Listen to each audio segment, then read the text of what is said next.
big bad Hey y'all, gun. I'm John Mitchell and I'm a certified financial coach.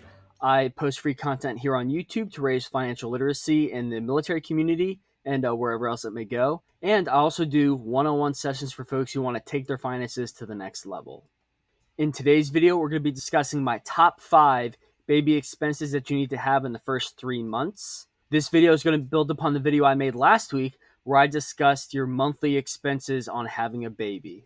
If you have any questions, be sure to leave them down in the comments below and I'll get to them as soon as I can. Before we get to my list of items, we're going to first discuss a couple different categories of baby items, break them down a little bit, and then I'll get you my list. So the categories we're going to discuss today are food, diapers, sleep, travel, and bath time. So here we go.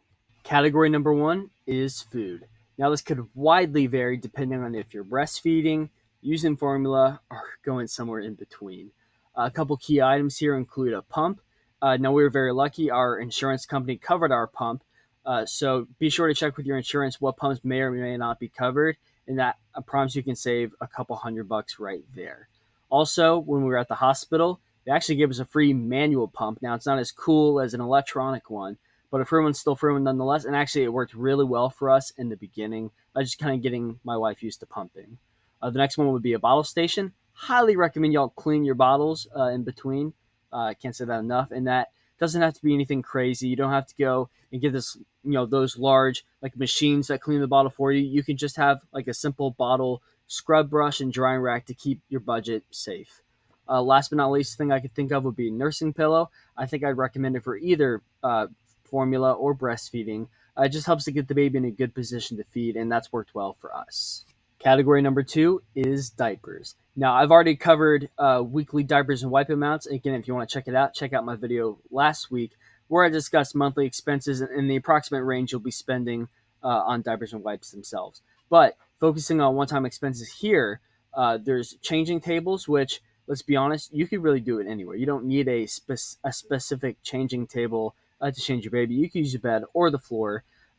So that price can vary from nothing all the way up to a dresser with change table that's more than $500, which I highly recommend you don't do that. The other item I can think of here, and this one I do highly recommend, is a trash can of some sort. We went a little bit on the bougier end and got one of them diaper genies. It's a little trash can that closes and collects all the diapers. But you don't need something crazy like that. You could also do just a regular trash can with, one of them like nice scented trash bags to kind of keep or mitigate some of that smell from the diapers. If you haven't already, go ahead and like this video and subscribe for future content, as it really helps me know what y'all like to see and want to see in the future. Here we go. Item number 3 is sleep. We went with the bassinet route, and I'd recommend to anyone who wants to try it. We're very fortunate. Our bassinet actually connects to our stroller, which connects to our car seat, which I'll talk a little bit more about later. But our bassinet connects to our stroller, so we have the bassinet on the stroller next to our bed. We wanted to avoid having the baby sleep with us. We love the kid, really do. But we wanted to make sure that we had that detachment at night so that he can learn to sleep on his own later on down the road.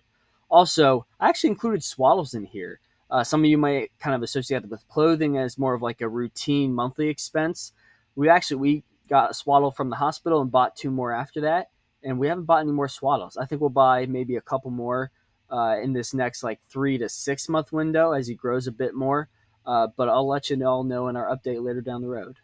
Category number 4 is travel. Now, I'm not talking about traveling cross-state or even cross-country.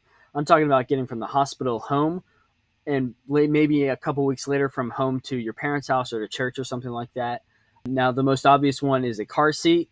Now, you don't need to go find the fanciest one out there. Just find one that fits in your car that might be multi-purpose. Like for us, we wanted to make sure we had like a base for our car seat so it was really secure, but also have the feature of if we were traveling in someone else's car, to be able to lock in with the seat belt and not need the base station to the car seat.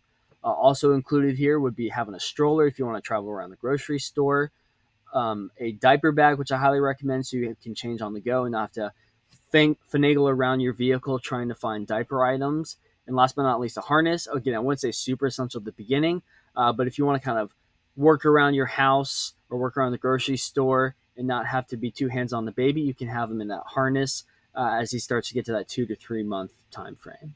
Last but not least, category number 5 is bath time. As your baby starts to get a little older and starts to begin to spit up, it's really essential that you need to clean your baby. Now, this could be as cheap as buying nothing and just using towels you have at home, or you could be as expensive as spending 20 to 30 bucks to get the little plastic like tub thing they sit in your bathtub or sink to help clean. I recommend you get one of those tub things because you might get tired as you're bathing your baby, and it would be nice. It's nice to set them down in there, not have to worry about holding them, and just focus on getting the grime and spit off of your baby. Now that we've had a little bit of education, it's time for the main event. Now, these are my top 5, and actually one bonus, essential things you need for your baby to keep cost minimal on your budget. Item number 1 is a car seat because you need to get home from the hospital to your house. Number 2 is a pump. Now, yes, this is not applicable to both. However, if you're going to be breastfeeding your baby, I highly recommend a pump because if you have trouble breastfeeding right off the bat, you have that pump to be able to get the milk out, feed it to the baby, and still practice breastfeeding at the same time. Item number 3 is a bottle station, and this is for both, of course, because you got to have clean bottles and good hygiene. Next is going to be that bassinet because you need to have that baby sleep with you in the same room, but separate from you so you don't keep that attachment so that you, the parents, can get some sleep at night. Item number 3 is a swaddle because your baby needs to feel that wrapped and that connection together. And last but not least, your bonus item is that diaper bag for after those first 3 to 4 weeks when you start going out to places. You're going to need to have your diapers on you. So there you go. There's your list. If I miss anything, leave a comment down below. I hope you got something out of today's video. I know I had a lot of fun making it. It's been fun to reflect on the last 3 months that I've had my firstborn kid. If you're looking for a financial coach to help you plan for your firstborn or next kid, my calendar link is in the description down below, so you can find me there and reach out and we can schedule an appointment. Other than that, I love each and every one of you, and I'll see y'all in the next video.